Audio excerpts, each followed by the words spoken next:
سابق وزیر اعلیٰ خیبر پختونخوا علی امین گنڈاپور نے حالیہ ہفتے میں جس تیزی سے سیاسی موقف تبدیل کرتے ہوئے پہلے پارٹی کی قیادت پر کھلے عام تنقید اور پھر عمران سے اظہار یکجہتی کے لیے دیے گئے دھرنے میں شرکت کی، اس نے ان پرانے دنوں کی یاد تازہ کروا دی جب وہ اسٹیبلشمنٹ اور عمران خان کے درمیان رابطہ کار کا کردار ادا کرتے ہوئے روزانہ اپنا موقف تبدیل کیا کرتے تھے۔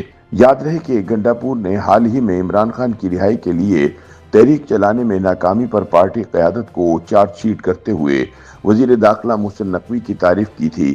ان کا کہنا تھا کہ پی ٹی آئی سے زیادہ محسن نقوی نے عمران خان کی رہائی کی کوششیں کی۔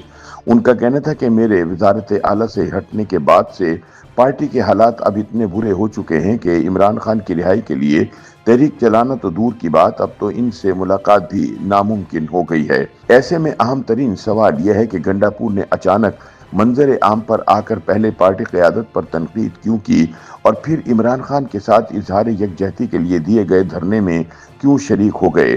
پارٹی حلقوں میں بھی یہ سوال کیا جا رہا ہے کہ کیا گنڈاپور کسی نئے ایجنڈے کے تحت پارٹی میں دوبارہ متحرک ہو رہے ہیں۔ یاد رہے کہ گزشتہ سال اکتوبر میں پی ٹی آئی کی ہنگامہ خیز سیاست سے گنڈاپور کی اچانک علیحدگی نے صوبائی بساط بدل دی تھی۔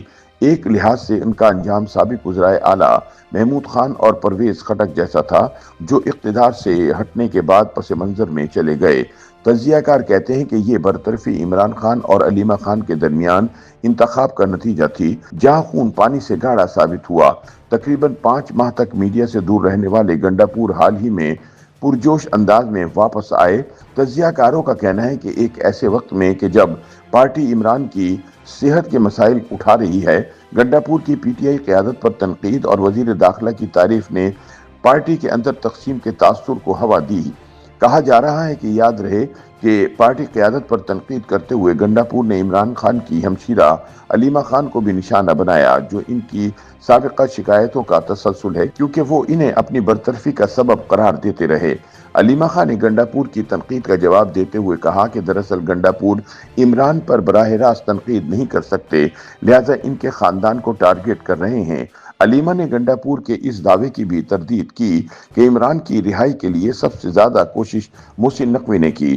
انہوں نے وزیر داخلہ محسن نقوی کے اس بیان کی بھی تردید کی کہ وہ عمران خان کی صحت پر سیاست کر رہی ہیں۔ انہوں نے کہا کہ جو پی ٹی آئی رہنما لڑنا نہیں چاہتے وہ براہ کرم سائٹ پر ہو جائیں۔ عمران کو ڈیل کی آفر بارے سوال پر علیمہ خان نے جواب دیا کہ ہم سے آج تک کسی نے اس حوالے سے بات نہیں کی۔ ادھر گنڈاپور نے علیمہ خان اور پارٹی کی قیادت کی ناکامی پر تنقید کے بعد ایک ویڈیو جاری کی اور ہچکچاتے ہوئے معذرت کی۔ ان کا کہنا تھا کہ اگر میری باتوں سے کسی کی دل آزاری ہوئی تو میں فی الحال معذرت طلب کرتا ہوں۔ انہوں نے اپنے غصے کا جواز یہ بتایا کہ وہ عمران خان کو طبی سہولیات مہیا کرنے کی خاطر حکومت پر دباؤ نہ ڈالنے کی وجہ سے پارٹی سے ناراض تھے۔ ان کا کہنا تھا کہ اگر اس بات پر مجھے غصہ نہ آئے تو یہ انسانیت نہیں۔ ادھر گنڈاپور مخالف تحریک انصاف کے رہنماؤں کا کہنا ہے کہ سابق وزیر اعلیٰ کو فوجی اسٹیبلشمنٹ کی جانب سے پارٹی کے اندر متحرک ہونے کا اشارہ دیا گیا ہے۔ ایک رہنما نے خبردار کیا کہ ان کی واپسی پی ٹی آئی کو مزید تقسیم کر سکتی ہے، خاص طور پر عمران خان کی قید کے تناظر میں۔ سیاسی حلقوں میں سوال کیا جا رہا ہے کہ کیا یہ گنڈاپور کی پارٹی میں حتمی واپسی ہے یا کسی منصوبے کے تحت عارضی پالیسی ہے۔ تجزیہ کار کہتے ہیں کہ جب تک عمران خان قید میں ہیں، علی امین گنڈاپور کی سیاسی قلابازیاں جاری رہیں گی، چونکہ ان کا اصل مقصد خیبر پختونخوا کی وزارت اعلیٰ دوبارہ حاصل کرنا ہے۔ یوٹیوب پر گوگلی نیوز دیکھنے کے لیے youtube.com کی سرچ بار میں googly news T V type کریں۔ گوگلی نیوز کے پیج پر سرخ رنگ کے سبسکرپشن والے بٹن پر کلک کرنا نہ بھولیے۔ یوٹیوب پیج پر اپلوڈ ہونے والی ویڈیوز سے باخبر رہنے کے لیے بیل آئیکن پر کلک کیجیے۔ آپ کو ہر نئی ویڈیو کے بارے میں نوٹیفیکیشن موصول ہو جائے گا۔